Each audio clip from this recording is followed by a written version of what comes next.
Hello everyone, আসসালামু আলাইকুম। This is my first blog and আজকে প্রথম ব্লগে আমি আপনাদেরকে পরিদর্শন করাবো মঠবাড়িয়ার জমিদার বাড়ি কি মন্দির সঠিক জানি না, তবে যে কোনো একটা হবে হয়তো, খুব সম্ভবত মন্দির, কারণ স্ট্রাকচার যেমন দেখা যাচ্ছে।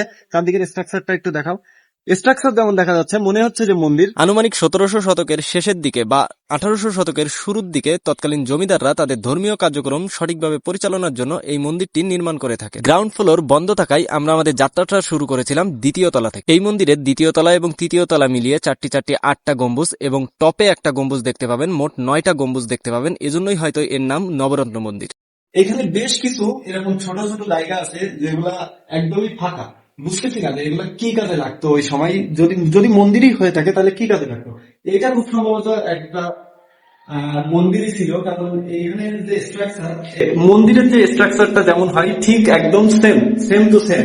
এখানে খুব সম্ভবত হয়তো যে কোনো এক সাইডে এরা তাদের মূর্তিটা রাখতো, মানে প্রতিমাটা রাখতো। এই দুই সাইডে দুইটা ফাঁকা আছে। আরো চলো আরো দেখি। স্থানীয়দের কাছ থেকে জানতে পারি যে এই মন্দিরের গ্রাউন্ড ফ্লোরটি সেই সময় ব্যবহার করা হতো জমিদারি কার্যক্রম পরিচালনা করার জন্য এবং উপরের দ্বিতীয় তলা এবং তৃতীয় তলা ব্যবহার করা হতো মূলত মন্দির হিসেবে, যেখানে দেবদেবীর পূজা করা হতো। এই সাইডে আরো একটা মিনার আছে এবং ওই সাইডে আর একটা মিনার আছে, যদিও আমার দেখানো তো ভুল হয়েছে। তো চলুন এবার দেখি। এখানে একটা সিঁড়ি আছে আর সিঁড়ি দিয়ে উপরে ওঠার চেষ্টা করি। ক্যামেরাম্যান সাবধান। তৃতীয় তলার সিঁড়িগুলা এতটাই ঢালু ছিল যে একটু অসাবধান হলেই বড় কোনো দুর্ঘটনা হতে পারত। পূর্বে ঢালু বা খাড়া পাহাড়ে ওঠার অভ্যাস থাকায় আমরা খুব সহজেই সেখানে উঠতে পেরেছিলাম, কিন্তু আপনারা যখন আসবেন তখন অবশ্যই কিন্তু সাবধানতা অবলম্বন করবেন। সিঁড়ি বেয়ে বেশ কিছুক্ষণ ওঠার পর আমি এবং আমার ক্যামেরাম্যান কিন্তু তৃতীয় তলায় উঠতে সক্ষম হই। আর এই তৃতীয় তলায় মূলত আয়োজন করা হতো সেই সময়কার সব থেকে বড় পূজার। একটা মন্দির, এটা আরো একটা মন্দির, জানি না কোনটা কোন দেবতার মন্দির।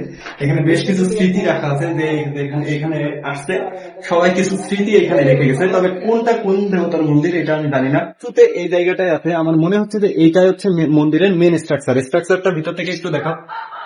আগের মানুষের যে আসলে চুন সুরকি দিয়ে করা যে কারুকার্য, সেটা সত্যি অসাধারণ। দেখেন উপর থেকে দেখেন, কোনো ধরনের ঢালাই নাই, শুধুমাত্র ইট এবং তাদের হাতের যে জাদু সেটা দিয়েই মূলত তৈরি করা।